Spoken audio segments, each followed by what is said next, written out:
Thank you. Question 5. What actions will promote a balanced budget and ensure funds for future needs without compromising city services? Please discuss strategies you would seriously consider when budgets are strained. Mr. Haynes. Any and all actions that could be done underneath the current structure would be open to my administration. I think one of the biggest things would be to improve the economic development of the community and the economic environment of the community. That means the current lot of businesses that are here, and also to encourage new businesses that want to come to Carbondale. And I see as the mayor office being the focal point of that endeavor. That means that doesn't mean that we take over the endeavor. That means that we help with the current economic development person that's on staff. That means that we get out there with the Chamber of Commerce. That means that we get out there with Carbondale Main Street, and we get out there with all of our city council personnel. And we say that Carbondale is a great place. We want you to come and invest in us and be part of us and see what we can give you, and vice versa. And I think that as mayor, he or she, again, because I'm looking for the future, that individual will have that opportunity to do that and should do that. And that should be one of the basic structures of that position in office. Thank you. Mr. Moroni. Well, it doesn't take an accounting genius to figure out what you're going to do with these things. You either increase your revenues or you cut your costs. And then you get to a point where you have to make some decisions. You can only cut so much, and you can only increase revenue so much. And how do you grow things beyond that? And those become very, very difficult issues for a community to face. The one thing that you have to do with the budget of this city is to ensure that you are funding core services. I have spoken out before, and I'll speak out again this evening. The city cannot be in a position of being a philanthropic agent for community services. Those need to be funded by people such as you sitting in this audience and other organizations.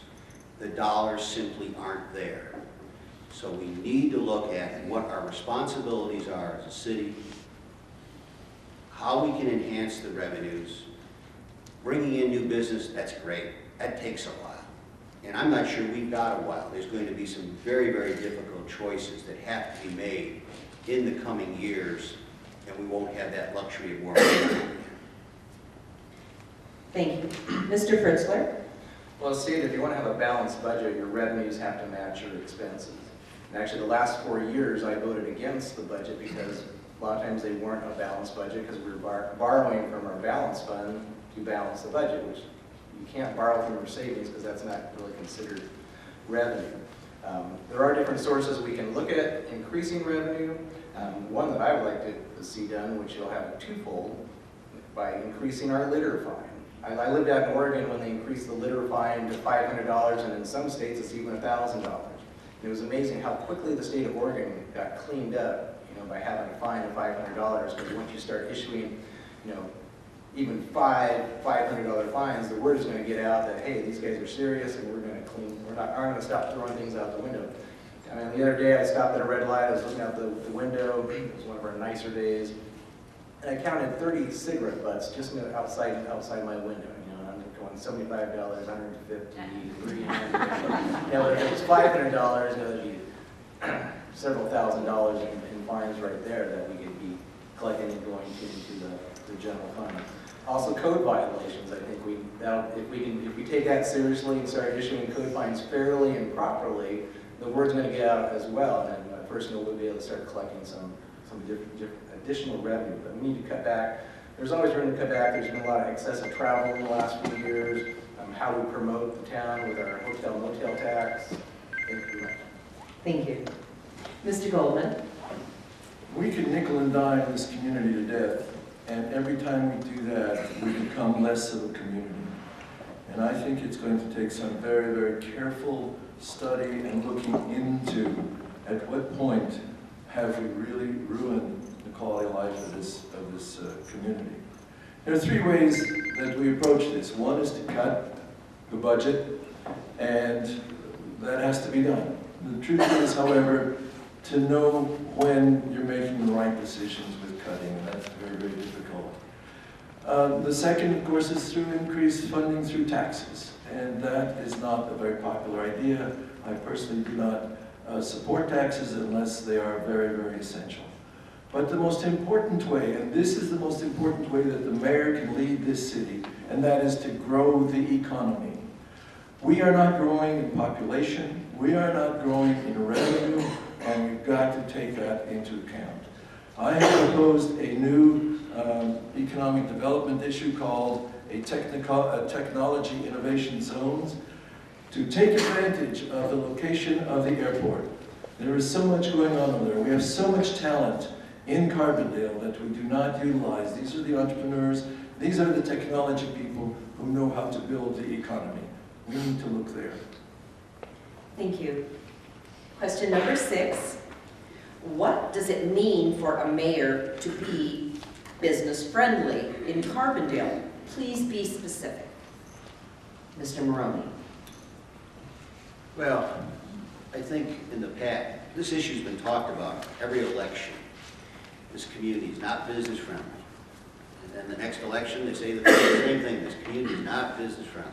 They never seem to change anything. And I think what we have done in this community is establish too many rules that we're trying to create this Camelot. We don't need to be Camelot. Now, I'm not saying we should, be the slum of the world, not by a far sight, but we need to have rules in this community, whether they have to do with site plans, whether they have to do with zoning, that are more realistic and competitive with the surrounding communities. And the issue is one of two things. Either those rules aren't competitive and proper, or the interpretation and enforcement by city staff is not proper. Those are the two things that I think can do the most to getting this community on a more business-friendly, depending on how you define it, business-friendly footing with the other communities and draw businesses in here and not keep them away. Thank you. Mr. Fritzler. Yeah, I hear that too, that we're not business friendly, and then I ask, well, how are we not business friendly? And then they really can't answer, or at least they can't give me an answer. I know that I've heard it also from some people, I guess, whose maybe business has failed, but mainly because they haven't really developed a business plan to start with. And that was something I found when I was the director of Carbondale Main Street, is when people would say, oh, I want to start this, I always want to have a sandwich shop. I said, well, a food business is a 24/7 job. You just can't take off anytime you want. And so I'd always encourage people to go out to the small business incubator or the entrepreneurial center at the Dunn Richmond Center and get some advice from them. And sometimes they say, well, I guess I really don't want to do that. So that's the key thing. To start out being business friendly is to encourage people to get a business plan going. Go talk to a bank, find out what a bank needs before they're going to give them a loan. So there is some red tape that unfortunately has to be done if you want to have a successful business to begin with. We do have ordinances that are there to protect our current residents and our existing businesses. And I also want to point out, if you read the DE today, apparently the DE report, I thought I said visiting businesses, and I have no idea what a visiting business is. I said existing businesses. We need to take care of our existing businesses because job growth comes mainly from retention and expansion of existing businesses. Thank you. Mr. Goldman. A few years ago, I was working with Hospice of Southern Illinois, and we were looking for a site for a residential center. And I was charged with the responsibility to at least make a recommendation as to where we would put it. And invariably, I was advised, go to Williamson County. They don't hassle you there. Most of all, they move very quickly. Most of all, they are very friendly when you walk in, and so on. And I'm sorry to tell you this, but I found this to be true in this area. Not in all cases. And the issue is that we are our own worst enemies because we are recommending to each other to go somewhere else. Why? Because they don't hassle you over there. So whether it's true or not, there's a perception that we do this. We have to worry about the quality of life in this community, and so we do have regulations. We do have ordinances. And that's important that we maintain them and we keep them.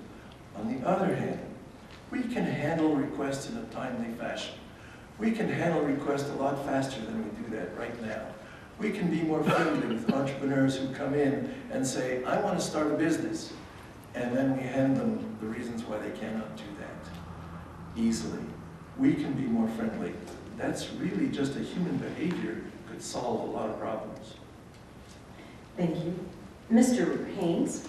Having to concur with several of the comments and statements made from our fellow candidates, I think that we need to make sure that we, and that means the city staff and the leadership, the mayor included, gives the perception and the inclination that we are business friendly. I think that a lot of people have taken it upon themselves to have a mindset that the city of Carbondale is a negative place, which isn't the case. We've had comments and letters written to the city from Walgreens, from other individuals that said that they enjoyed the relationship that they developed with our city staff and with things going on there, that have been out there when they built their new facility on the west side of town. So I think that we have an opportunity to shine those good lights on people at times and on situations that we don't take for granted.